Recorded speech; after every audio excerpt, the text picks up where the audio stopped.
What's up guys, it's David here and welcome back to a brand new video here on the channel.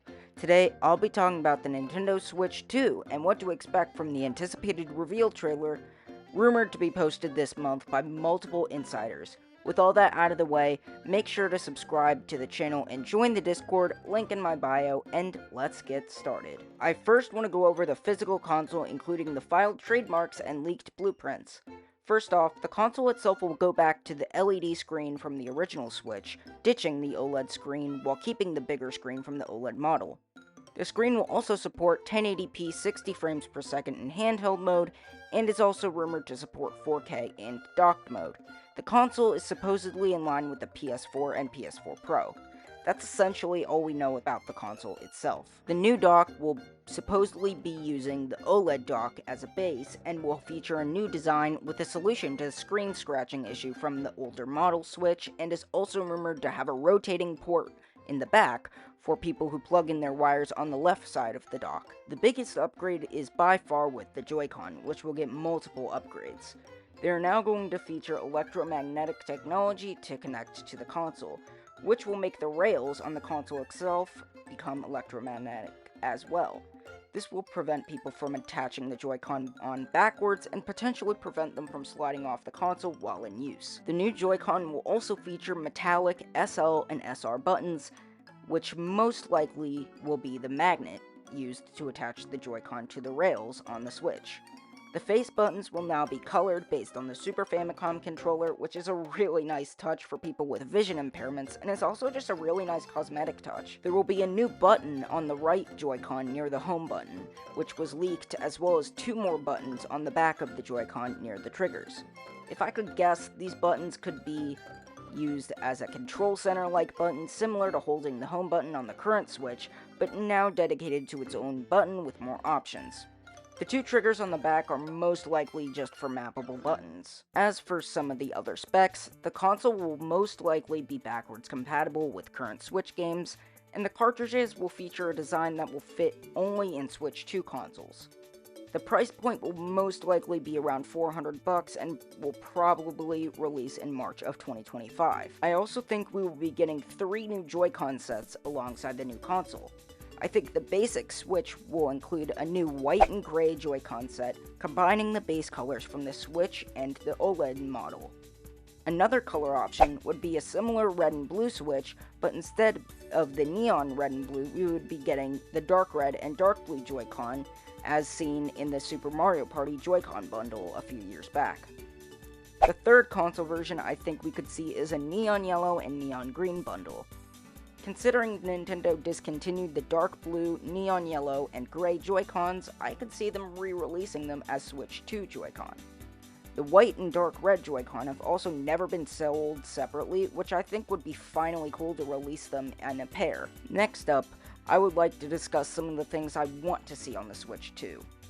First off, an actual D-pad would be great, similar to the DualShock 2 controller, with individual buttons that would still be able to be used as single Joy-Con as a controller option, even though literally nobody uses it. I also want to see the LED on the home button being utilized, as it's only used in one game on Switch.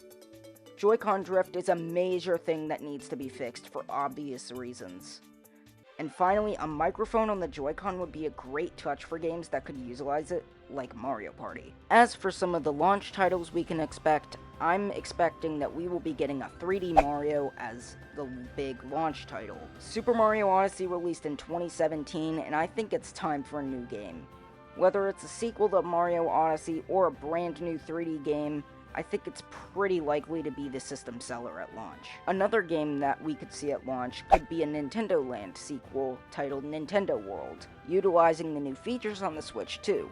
I would love this kind of game as a launch title, and I think Nintendo would need something to fill that party game spot on the launch title list. Recently, Xenoblade Chronicles X was leaked to be a launch title for the Switch 2, which I could definitely see happening as one of the final Wii U ports, filling that RPG game spot on the launch list. The final first-party game I believe we will see as a launch title for Switch 2 is none other than Metroid Prime 4. Nintendo has a reputation for announcing games for a console Then they go into development hell until the last year of the console's life. Then it launches as a cross-release for the next console. We've seen this multiple times with Breath of the Wild and Twilight Princess on the GameCube, Wii, Wii U, and Switch, and Metroid Prime 4 is no different. Now for the third-party games.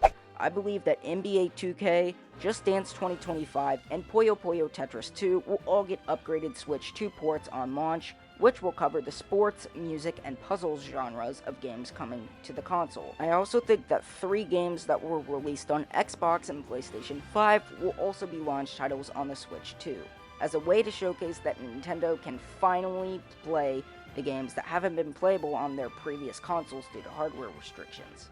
These 3 games include Street Fighter 6, Need for Speed Rebound, and of course, Grand Theft Auto 5.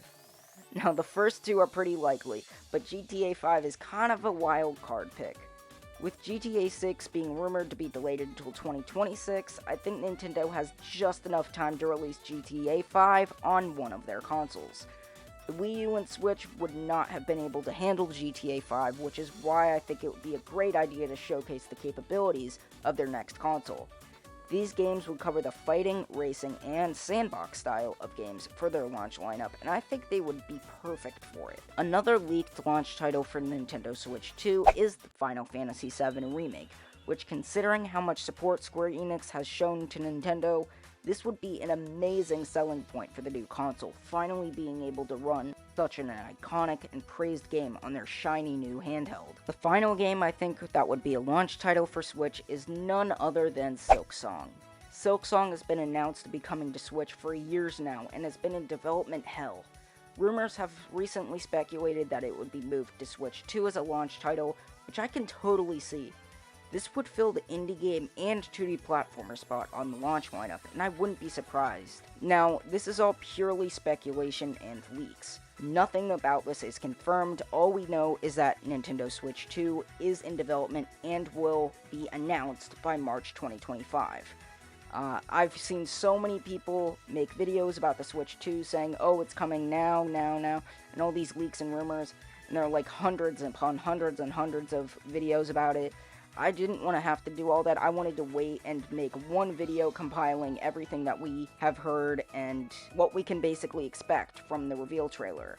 I really think that we all need to keep our expectations low because we've seen what has happened with the Wii U and we don't want to be disappointed again, so we all need to keep our expectations low and expect the worst. So, with all that out of the way, thank you guys all so much for watching. Make sure to like and subscribe. Make sure to join the Discord, turn on notifications, and subscribe to my vlog channel as well. I love you guys so much. Take care, and bye-bye.